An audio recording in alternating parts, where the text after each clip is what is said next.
Thank you for joining us. The Israeli Prime Minister's speech squarely dismissed claims by the Palestinian Authority. What do you say to that? Well, I don't think we'd be unfair if we described the Israeli Prime Minister as having a flair for the theatrical. Mahendra, he literally walked into the General Assembly, and before he began his speech, he slowly put on his glasses, spectacles, and surveyed the room, taking his time really to stare people down before he even began talking, perhaps checking who had come to listen to his speech before taking off those spectacles and returning to the pages of his speech in front of him. And then he literally went on to debunk the international consensus that the Iran deal is essentially the best way to prevent the Iran Islamic Republic from acquiring a nuclear weapon over the longer term. He spent about 25 minutes talking about that. He touched on a return to peace negotiations, the possibility of a return to peace negotiations with the Palestinians. And as you saw in that piece, literally for 45 seconds staring down the United Nations member states, accusing them of deafening silence when it came to Iranian attacks against Israel, chance of death to Israel, chance of death to the United States, and basically accusing member states of deafening silence in that regard. He stared them down. It was really quite an uncomfortable moment. It was certainly extraordinarily theatrical.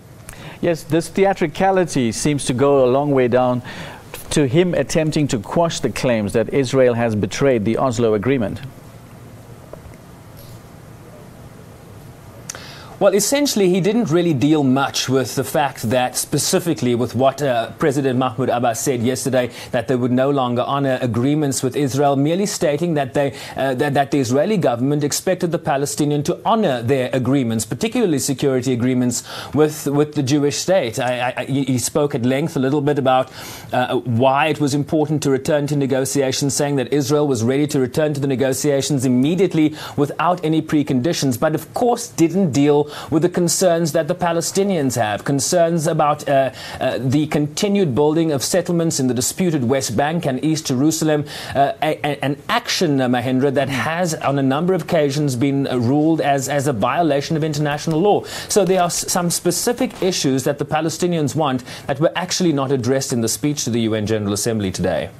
Now, Sherwin, has there been any response on the sidelines to his call to the Palestinians for the resumption of peace talks?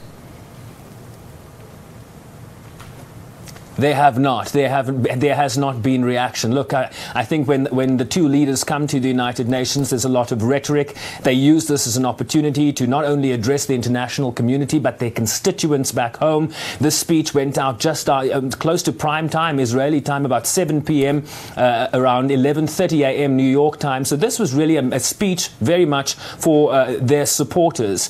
It remains to be. We also saw a statement from the quartet calling for a return. The Middle East quartet, that is, calling for a return to negotiations. It really comes down to the international community pressurizing these two parties to return to the negotiating table. What was important also in the speech was Netanyahu telling the General Assembly that they would not respect decisions taken either by the Security Council or the General Assembly, saying that decisions taken in this building, if it undermined Israel's security, saying they would act in the interests of Israeli security before abiding by resolutions taken in this building. And it's exactly that security that caused Mr. Netanyahu to accuse Palestinian Authority leader Mahmoud Abbas about the security at the Temple Mount. Well, that was certainly raised by the Palestinian president yesterday, the Al-Aqsa Mosque. Israel, of course, instituting age restrictions, which have really angered the Palestinians and caused clashes and skirmishes there. But this is among one of the issues, Mahendra. Of course, you have a decimated Gaza Strip. You have calls for the wall to be torn down. You have calls for greater access of building materials, for the reconstruction to take shape, because that was an area, a confined area that was decimated in that 50-day war last year. So there are a number of issues that are not helping tensions and ease tensions between these two longtime foes, and we need a reduction in tensions and the trust deficit to be taken care of if they are going to sit across the table and negotiate. Yes, it's exactly this tension. Israel warns that he will not permit any force on earth, citing the Iran-Israeli nuclear tension to threaten its future. How has the UN meeting received the sentiments? Well, Israel is in the minority when it comes to the issue of the Palestinian and Israeli conflict here at the United Nations. I think you saw that in the resolution that was passed on the 10th of September that allows non-member observer states of the United Nations, which includes the Palestinian state and the Vatican, to raise their flags at the United Nations for the very first time. Israel, the United States, and a total of 8 countries voted against this. So Israel finds itself in the minority. You have a huge Arab bloc that supports the Palestinians. You have a huge Arab bloc that supports the Palestinians. And slowly but surely you have European countries that are independently now beginning to recognize the state of Israel. I beg your pardon, the state of Palestine. So they tend to find themselves in a minority. But that has not shifted the rhetoric and the strong stance from the Israeli Prime Minister that despite the world favoring with Palestine clearly on more issues, they will stand to protect the rights of Israeli citizens, no matter what it takes. Now, Sherwin, how is the Israeli Prime Minister arguing that the world, particularly the United Nations, should come through in pinning down Iran? Well, he didn't talk specifically about what they should do. He just mentioned the fact that they were not condemning Iran when it made these statements. But remember, this is not really official policy of the Iranian government. You see these protests on the streets in Iran, down with America, death to Israel. But this is not the official policy of the Iranian government. So you haven't seen an official position from the United Nations on that. And what about his comments on Israel bolstering the Palestinian Authority and Syria? His comments on bolstering the Palestinian Authority and Syria, I think his main comment here today, Mahendra, was that the General Assembly has taken a number of resolutions in 2014 that denounced the state of Israel.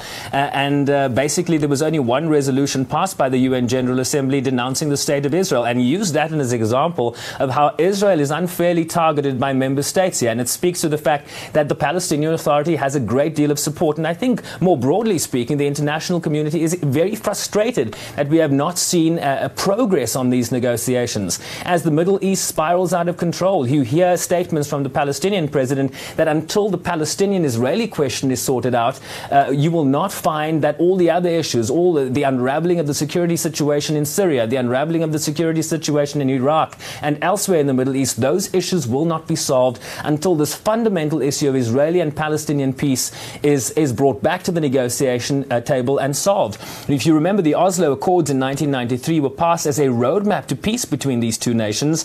After 5 years, we were supposed to have a state of Palestine. We were supposed to have a peace agreement. That has not happened. Peace negotiations under the United States-led auspices have not delivered the result the international community has sought. There have been attempts in the Security Council that have failed to pass a parameters resolution that would allow the Palestinian Authority to set, and the Israelis to set a deadline and to meet that deadline in terms of finding an agreement, but that was shot down in a vote in the Security Council late last year. So it remains to be seen how the international community is going to change this environment on the ground, this environment of mistrust, and to get these two parties back to the negotiation table, because there is no military solution to this. Whether you talk about the situation in Iraq, in Syria, there is no military solution. So the way forward is negotiations. It depends on how quickly we can get the parties back to the table for that.